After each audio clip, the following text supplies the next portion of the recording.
আজকে বাবার বাড়ির সবাইকে কাচ্চি বিরিয়ানি রান্না করে খাওয়ালাম, তাও আবার মাটির চুলায়। অনেকদিন ধরেই সবাই বলছিল আমার হাতের কাচ্চি বিরিয়ানি খাবে, তাই আজকে ফাইনালি রান্না করেই ফেললাম। আর আজকের কাচ্চি বিরিয়ানিটা অনেক বেশি পারফেক্ট এবং অনেক বেশি মজাদার হয়েছিল, এটা সবাই বলছিল।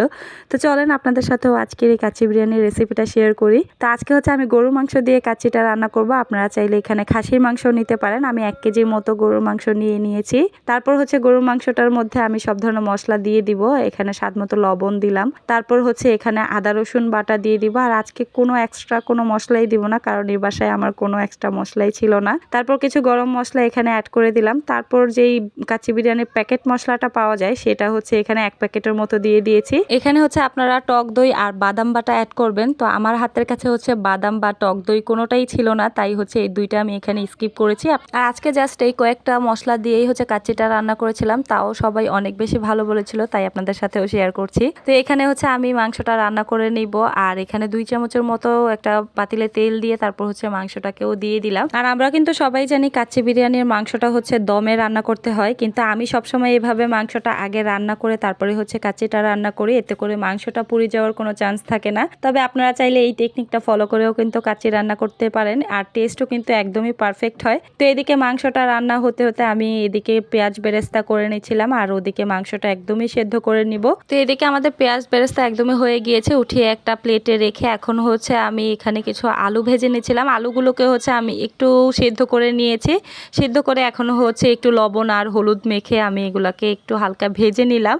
আর এখানে আপনারা চাইলে জর্দার কালারটা দিয়েও কিন্তু আলুটাকে ভাজতে পারেন, তাহলে অনেক সুন্দর একটা কালার চলে আসবে। এখন হচ্ছে কাচ্চির জন্য রাইসটাও রেডি করে নিচ্ছি। এখানে একটা পাতিলের মধ্যে কিছু পানি গরম করতে বসিয়ে দিয়েছি। পানিটা গরম হওয়ার পর হচ্ছে পরিমাণ মতো লবণ, আর এখানে হচ্ছে কাচ্চির প্যাকেটেই যে গরম মশলাগুলো থাকে সেগুলো অ্যাড করে দিয়েছি। এখানে হচ্ছে আমি চিনি গুঁড়া চালটাকে আধা ঘন্টার জন্য ভিজিয়ে রেখেছিলাম, আর আজকের কাচ্চিতে হচ্ছে চিনি গুঁড়া চালটাই আমি ব্যবহার করছি। তো চালটাকে প্রায় 80% মতো আমি এখানে সেদ্ধ করে নিব। তো চালটার পরিমাণ মতো কিন্তু লবণটাও আমি এখানে অ্যাড করে দিয়েছি। চালটা কিন্তু 80% মতো রান্না করা হয়ে গিয়েছে, এখন একটা স্ট্রেনারে ঢেলে নিব। এদিকে আমাদের মাংস রান্না করাও শেষ। এরকম একটা বড় পাতিলের মধ্যে এখন কাচ্চিটাকে সেট করে দিব।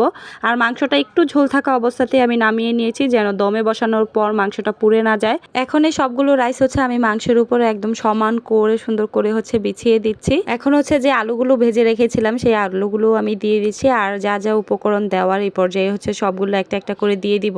তো ভেজে রাখা আলুগুলো দিয়ে এখানে হচ্ছে আমি পেঁয়াজের বেরেস্তাগুলো করে রেখেছিলাম, সেই পেঁয়াজ বেরেস্তাগুলোও দিয়ে দিলাম। এখন 4-5টার মতো কাঁচামরিচ আমি এখানে দিয়ে দিলাম একটু সুন্দর ফ্লেভারের জন্য। আর এই পাতিলটাকে এখন হচ্ছে 10 থেকে 15 মিনিটের মতো দমে রেখে দিব। তো এই তো চলে আসলাম 10 থেকে 15 মিনিট পর। আমার কাচ্চিটা কিন্তু একদমই রেডি, আর চালটাও একদমই ফুটে গিয়েছে। যে 80% মতো সেদ্ধ করা ছিল সেটাও 100% মতো সেদ্ধ হয়ে গিয়েছে। আর এখন হচ্ছে মাংসের সাথে চালটাকেও একটু ভালোভাবে মিশিয়ে নিচ্ছিলাম, নিচ থেকে হচ্ছে একটু উপরের দিকে করে দিচ্ছিলাম যেন চাল আর মাংসটা খুবই ভালোভাবে মিশে যায়।